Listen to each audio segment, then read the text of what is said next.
Halo semuanya, balik lagi di AM Channel. Hari ini, di video kali ini, gue akan membahas persiapan menghadapi game week ketiga. Jadi jangan kemana-mana, tonton terus videonya sampai habis.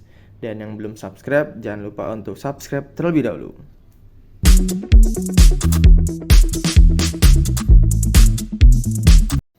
Sekarang langsung aja kita bahas mengenai game week ketiga. Tapi sebelumnya gue mau review dulu tim gue di game week kedua kemarin. Nah, pertama-tama di sini total poin gua di game week kedua gua mendapatkan 57 poin. Masih di rata-rata total manajer FPL dunia. Ya walaupun pastinya banyak banget manajer-manajer yang mendapatkan poin lebih tinggi dari tim gua. Karena dia ada Kevin De Bruyne, ada Rodrigo, Martinelli. Sedangkan gua di sini punya mid yang blank semua. Tapi setidaknya gua memiliki green arrow di tim gua kali ini.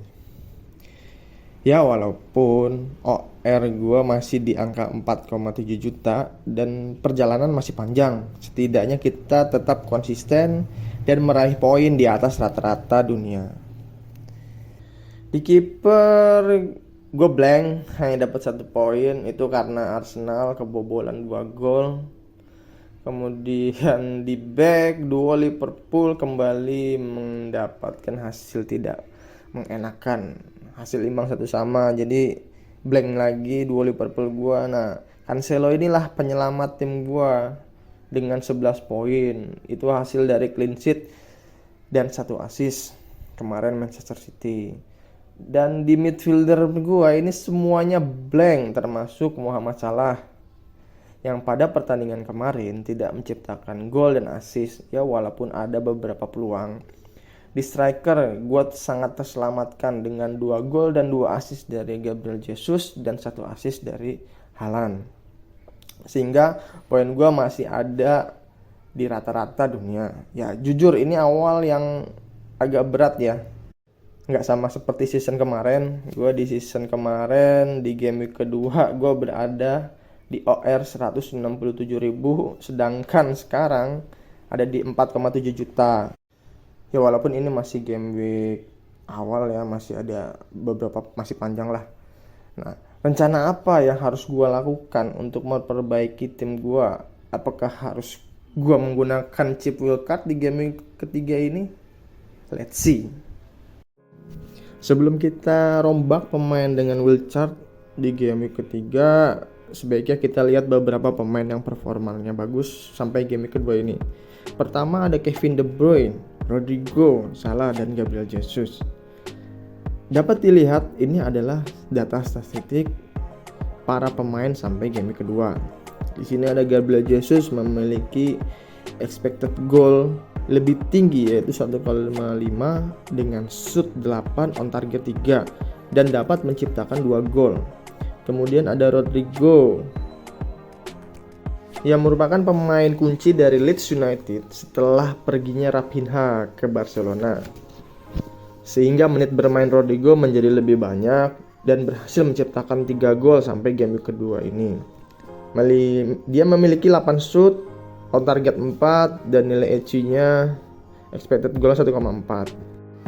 Ada juga Kevin De Bruyne yang menjadi kunci permainan dari Manchester City dengan 2 game week mengalahkan lawan-lawannya. Buat gua menjadi wajib ada di tim gua, tapi dengan harga yang tinggi gua harus berpikir ekstra. Bagaimana caranya kita punya kayak Kevin De Bruyne, ada Salah, ada Rodrigo, ada Martinelli, ada Gabriel Jesus, biar tim kita lebih stabil. Nah ini. Dan yang terakhir adalah rajanya FPL ya, yang tidak mungkin gue hilangkan dari tim gue, yaitu Muhammad Salah. Walaupun kemarin bermain kurang maksimal, tidak menciptakan gol dan ada beberapa peluang dari dia. Dan dia juga punya histori di setiap game week, setiap season selalu blank. Nah bener aja nih, di season ini juga dia blank juga. Bagaimana dari 4 pemain ini gue bisa masukin ke dalam perombakan pemain gue yang nanti rencananya gue pakai wildcard. dan membuat tim jadi lebih stabil. Ayo kita lihat, let's see.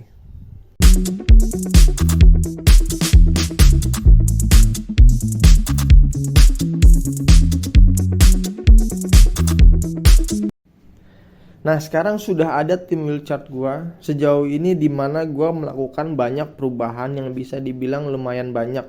Karena ini adalah kesempatan kedua untuk membangun tim gua yang lebih balance, dan gua nggak mau terlalu untuk ngambil pemain-pemain yang terlalu eksplosif banget lah.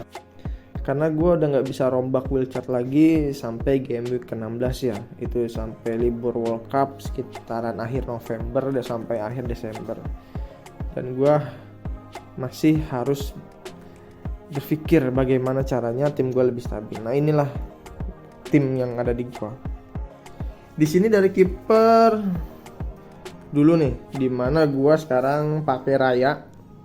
Udah nggak pakai Ramsdale lagi karena gue udah pakai 3 aset dari Arsenal yang lebih menjanjikan, Gabjes, Martinelli, Zinchenko, sehingga gue harus ganti ke Raya. Karena kita tahu Brentford memiliki fixture yang cukup bagus ke depan, dan kita lihat 2 game ke belakang dia bermain cukup bagus juga, clean sheet.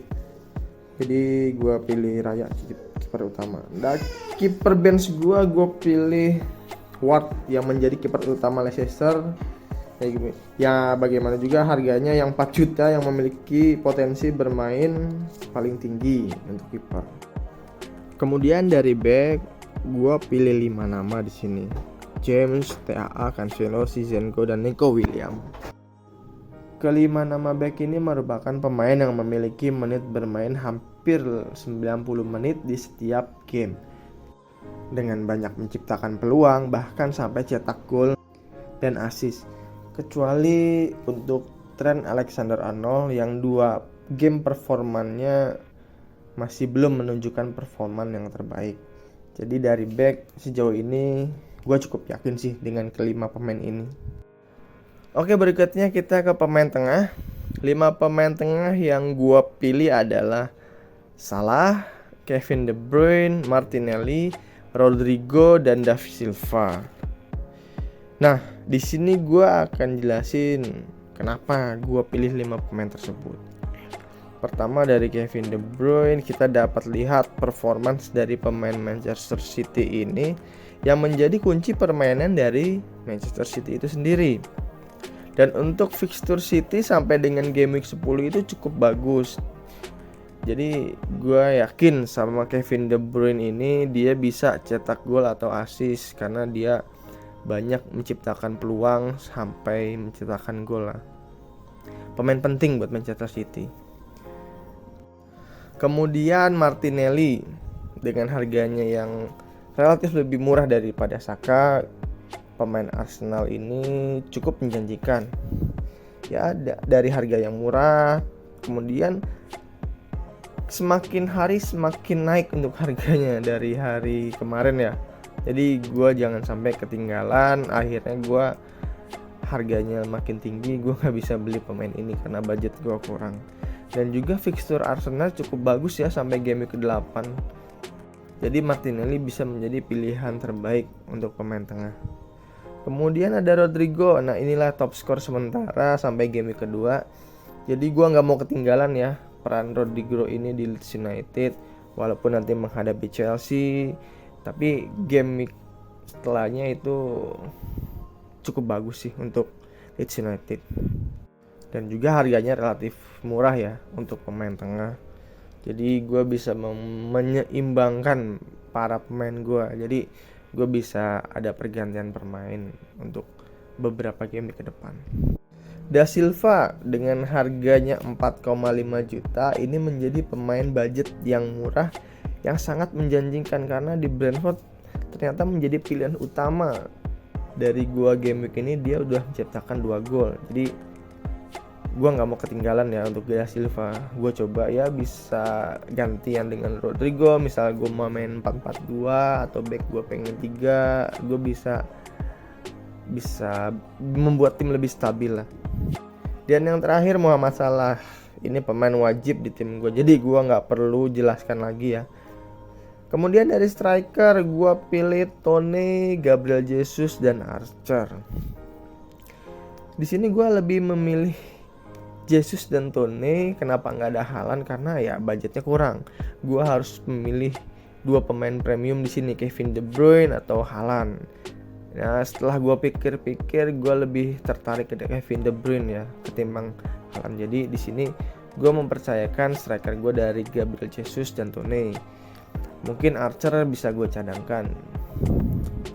Ya semoga ini tim wildcard gue bisa mendapatkan hasil yang memuaskan. Kemudian untuk pemilihan kapten, di sini gue ada 3 nama ya. Ada Kevin De Bruyne, Muhammad Salah, dan Gabriel Jesus. Nah ini gue masih agak bingung ya. Kita lihat nih ada statistik yang gue ambil. Untuk Kevin De Bruyne ada gol assistnya 1 gol, 2 assist, shoot on targetnya juga 6/2 on target. Nah, dia bisa menciptakan chance create di 8. Tapi ternyata Muhammad Salah lebih banyak ya. Di sini gue agak bingung sih antara ketiga pemain ini, karena memang ketiga pemain ini memiliki fixture yang relatif lebih gampang.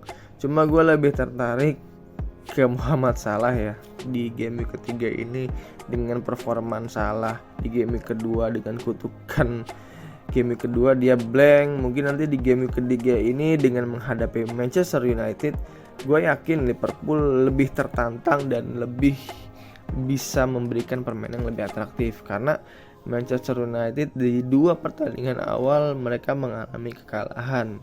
Dan fatalnya game week kedua kemarin dia kalah 4-0 dari Brentford. Jadi gue lebih condong berat ke Muhammad Salah untuk kapten di game week ketiga ini. Inilah tim selection gue di game week ketiga. Gue ambil formasi 4-4-2. Kiper gue ada Raya, Zinchenko, Cancelo, James, Arnold. Di tengahnya Martinelli, De Bruyne, Salah, Rodrigo, striker Tone, dan Jesus.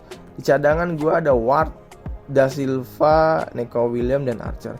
Gue masih bingung sih sebenarnya antara Rodrigo dan Da Silva ini siapa yang akan gue bench gitu ya. Mungkin nanti di detik-detik akhir sebelum deadline gue bisa merubah antara Rodrigo dan Da Silva. Tapi untuk keseluruhan tim ini gue udah 99% gue yakin kapten di Salah.